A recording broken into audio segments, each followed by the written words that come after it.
বিসমিল্লাহির রহমানির রহিম। আসসালামু আলাইকুম। আশা করি যে যেখানে আছেন আল্লাহ তাআলার অশেষ রহমতে অনেক অনেক ভালো আছেন। আজকে আপনাদের সাথে শেয়ার করব প্রেসার কুকারে শাহী ভাপা পিঠার রেসিপি। এই রেসিপি দেখার পর যে কেউ কিন্তু পিঠাটা তৈরি করতে পারবেন, আর এটা এত সফট আর এত মজার, মুখে দিলেই মিলিয়ে যাবে। আশা করি রেসিপি ভালো লাগবে। প্রথমেই আমি এখানে চালের গুঁড়া নিয়ে নিচ্ছি। তো এখানে আমি ফ্রোজেন চালের গুঁড়া ব্যবহার করেছি। আমি সবসময় চাল গুঁড়া করে ডিপ ফ্রিজে সংরক্ষণ করে রাখি, এরপর যখন ইচ্ছা তখন পিঠা তৈরি করা যায়। আপনারা চাইলে ফ্রেশ যে চালের গুঁড়া সেটাও নিতে পারেন। তো এখন এর মধ্যে স্বাদ অনুযায়ী লবণ দিয়ে দিলাম, দিয়ে খুব ভালোভাবে মিশিয়ে নিতে হবে। মিশিয়ে নেওয়ার পর এখানে আমি পানি অ্যাড করব। তো পানিটা হচ্ছে কুসুম গরম, মানে হাতে সহ হচ্ছে এই রকম গরম নিতে হবে। নর্মাল পানীয় দিয়েও এই ডোটা তৈরি করা যায়, চালের গুঁড়াটা মেখে নেওয়া যায়, তবে আমার মনে হয় একটু কুসুম গরম পানি দিলে বেশি ভালো হয়। অথবা পানির পরিবর্তে দুধ দিয়েও তৈরি করতে পারেন, সেক্ষেত্রে পিঠাটা খেতে আরও বেশি মজার হবে। যাই হোক, আমি হাত দিয়ে ঘষে ঘষে চালের গুঁড়ার মধ্যে পানিটাকে লাগিয়ে দিয়েছি। আর চালের গুঁড়াটা ঠিক এইরকম একটু ঝুরঝুরে হবে। হাত দিয়ে মুঠ করলে এইরকম মুঠ হয়ে যাচ্ছে, আর হালকা করে চাপ দিলেই কিন্তু ভেঙে যাচ্ছে। তো এটা একদম পারফেক্ট ভাপা পিঠা তৈরি করার জন্য।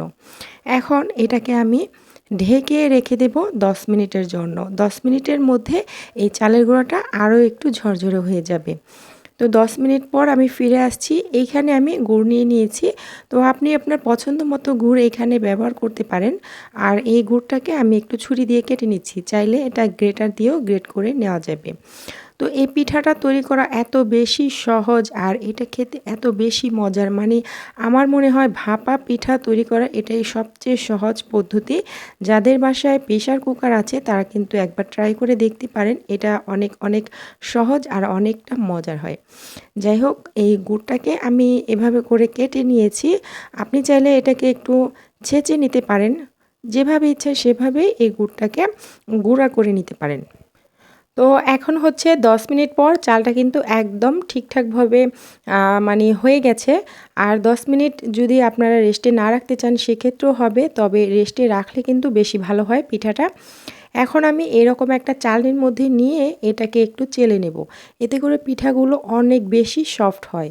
আপনারা চাইলে প্লাস্টিকের যে ঝুড়িগুলো আছে ওইগুলো দিয়েও কিন্তু এরকম একটু চেলে নিতে পারেন। তো এটা একটু সময় সাপেক্ষ, তবে অবশ্যই চেষ্টা করবেন এভাবে চেলে নেওয়ার।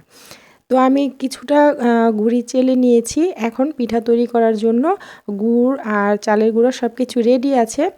এখন আমি চুলায় প্রেসার কুকার কিন্তু আগে থেকেই পানি দিয়ে, প্রেসার কুকারে অর্ধেকটা পরিমাণ পানি দিয়েছি, দিয়ে বসিয়ে দিয়েছি। উপরে যে হুইসেলটা আছে, সিটি দেয়, সেটা আমি খুলে দিলাম। তো পানিটা বলক হতে থাক, আর এদিকে আমি পিঠাটা তৈরি করছি। এইখানে একটা ফানেল নিয়েছি। প্রেসার কুকারে পিঠা তৈরি করার জন্য এরকম একটা ফানেল বা তেল যে বোতলে ঢালার টাক বা যে যে নামেই চিনেন না কেন সেটা নিতে হবে। এর মধ্যে আমি পিঠাটা তৈরি করে নিচ্ছি। প্রথমে চালের গুঁড়া, নারকেল, গুড় দিয়ে দিলাম, যেভাবে নর্মালি পিঠা তৈরি করি সেরকম। এরপর আবার চালের গুঁড়ি দিয়ে নারকেল দিয়ে দিলাম, নারকেল কোড়া। এরপরে হচ্ছে গুড় দিয়ে দিলাম।